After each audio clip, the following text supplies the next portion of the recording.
Hey everyone, welcome back to my channel. In today's video, I will show you how to book multiple rooms on Agoda using an iPhone. Let's get started. First, unlock your phone and open the app and make sure you are logged into your account. Once you are on your home screen, enter your destination city or hotel name. Next, choose your check-in date and check-out date.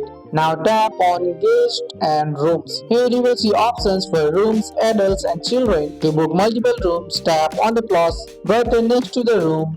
Increase the number of rooms to 2, 3 or more depending on what you need. Then adjust the number of adults and children for each room. Once done, tap apply or done. Now tap search. The app will show you hotels that have multiple rooms available for your dates. Tap on hotel you like. Now you will see different rooms options. If the same room type is available for all rooms, you can book them together. And that's it. That's how you book multiple rooms on Agoda app using an iPhone. That's all for today's video, guys. I hope you guys like this video. If you found this video helpful, drop a like, subscribe for more videos. Thanks for watching. See you in the next one.